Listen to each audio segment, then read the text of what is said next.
Well, hey, thank you for taking a minute out today. And I want to start our conversation with surviving the pandemic. How did you get through that 3.5 year period, and how did it change you at all? Professionally or personally or both? I don't know. That Venn diagram really does bleed together, just kind of the way everything worked during that time period. Yeah. Okay. Um, are we starting now? Are we going Oh, for it? yeah. I come from jazz radio, so we just hit that hi hat. We just jump right in. Oh, cool. Okay, here we go. Okay, so the pandemic obviously was quite the challenge professionally. I had just started a new job in January of 2020.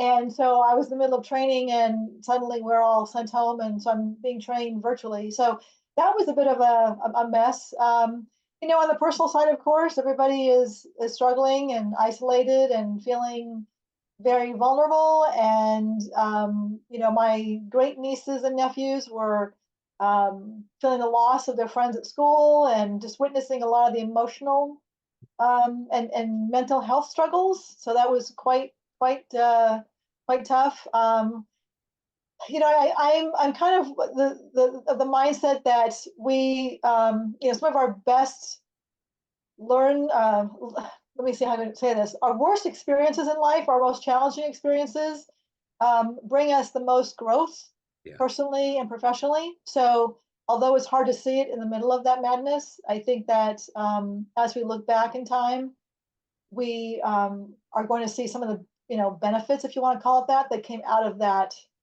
situation. I agree. And I think there's already been a lot of silver linings, not to take away from the grief and the woe, but I think there's a lot of people that found uh, things out that needed to be solved because we moved so fast. Once we Yeah. slowed down, we figured things out. So speaking of getting things done, I'm going to put you in front of a bunch of third graders. It's career day. And one of the Okay. kids is curious about what you do for a living. And they ask you, what do you do for a living? How do you answer them? I help you to learn about your money so that you can um, feel uh, safe and secure and learn how to give back. So, what did you want to be in the third grade? I don't know that I had a vision in the third grade. From a very young age, I was very entrepreneurial. I had my first candy stand in my house at 9 when I was 9 years old. So I lived up in the hills in Sherman Oaks. So we were about 3 miles away from any stores. And I love candy. And I thought, well, if I love candy, then all my friends love candy in my neighborhood, and if they can't get to it, then I'll sell it to them. So I had my mom take me to the store, and I had a little candy stand, and I did pretty well actually. So that was my first venture into entrepreneurship. So, as a finance expert, where did you learn about money? Who taught you the most about it? Well, my mom and dad taught me to respect money and the importance of managing it correctly. I've always had an interest in understanding um, the markets, understanding how money works. So when I got into high school, college, and beyond, that always appealed to me. I was always my jobs in some capacity always revolved around money. I was in corporate banking for many years, um, but my mom and dad were really the initial teachers because I came from a family of five. My dad was the primary, worker outside the house. My mom raised five of us, and so things were tight. And they would say, if you want something other than what we can supply you, you've got to figure out a way to make your own money. And so I learned very young how to make my own money, which forced me to learn how to manage it and save it, and again respect it. So I have to say my parents were the first. So, who's been a hero for you in your life? I would say my parents. Um, and my dad passed in 2020. So speak of COVID, he didn't pass of COVID, but he passed in the middle of all that madness. And yeah, my parents. I saw them both work so hard and love their family, and we're a very tight, close family, and that's a huge blessing. Um, and I have a son who's 27, and he's a hero as well in a different light. Yeah. So, We have all these people around us that have a lot of money, from Warren Buffett to Bill Gates and his foundational work. Of all of the people that are out there that have made and managed money in their lives, who do you respect and admire the most? I would I would say Warren Buffett because he's just so uh, authentic and seemingly down to earth. Um, I don't know him personally, obviously, but from what I see, he's just a very uh, good human. Yeah. So if you could meet anybody alive on the planet right now and spend some time with them, who would it be? In terms of like a financial expert or It could be anybody. anybody. Ooh. Um, I would love to meet Warren Buffett. I think I could gain some, not just financial wisdom, but just life wisdom. He's a very, wise individual, obviously lived a good long life.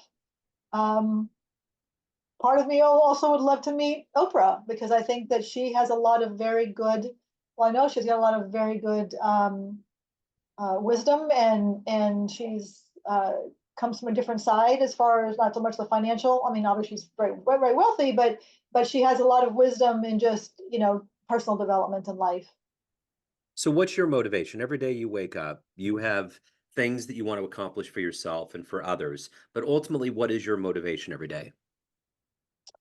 My motivation is really to make the biggest positive impact that I can. I work primarily with women, and I want to create a sense of peace and calm and clarity for them in life. We're always juggling many things, especially those that are divorced or widowed or single. They're, on their own and they're navigating life. So not only from a financial place, but from just managing kids. I've been a single mom myself for a long time, and I know what that feels like. I've been through a divorce. I know what that feels like. Um, so if I can make an impact and help others that are going through some of those trying times, that's very fulfilling to me. I feel like I really, a very good day is a day that I feel like I've served well. Let's leave it What at that. For sure. So what's been one of your best success stories? Gosh, there's, oof. Well, my son. I Yeah. think on the personal side, I'll stay there. I got divorced when he was 18 months old and, raised him. His dad's in the picture, but I was the full time, caretaker while working, while juggling the house, while juggling, everything. And he's a wonderful human today. He's a, just a wonderful, compassionate, loving person. And I'm very, very proud. So I would say he's my biggest win. So if you had a dream tonight granted the 20-year-old version of you, and you could give that young version of you a piece of advice based on the life you've led, the wisdom you've gained, what advice would you give your younger self? I would say step into your bravery and your greatness. You have more than you realize. Um, I would also say allow yourself to have a little bit more fun. I think with the seriousness of life and being a single mom, there was so much, on the to-do list, and there was not enough on the fun list. Yeah. So I'd like to. I mean, even to this day, I'm still in that mode of, um, doing and not as much being as I'd like to. And I'm very aware of that. So I'm mindful of what I need to do every day to, balance that out a little bit more. Um, I did start playing pickleball, so that's been fun. Yeah. so, Yeah. I'm finding things. My friendships are, a huge source of fun and joy for me. Um, and I think that fun looks different at different ages. Yeah. Fun at 25 is very different than fun at 45 or 55 Mhm. or 60 or whatever. Um, so define whatever your fun is, but make sure you find that time for it. What's the best advice you've ever gotten? Uh, wow, you got some great questions here. Yeah. The bo the the best advice. Um, I'm trying to think from my personal side of life to my professional side of life. A lot of things are rolling through my head. Um, uh, just take really good care of yourself. Yeah. Just Yeah. really, take good care of yourself. Physically, mentally, emotionally, spiritually, Yeah. um, because that's the foundation of life, really. Absolutely. Yeah. So, Patti, everyone has a perception of you, family, friends, clients, colleagues, but you run the show. What's your perception of you? Who do you think you are? I think I am a very loving, compassionate person. I am a uh, self-diagnosed empath.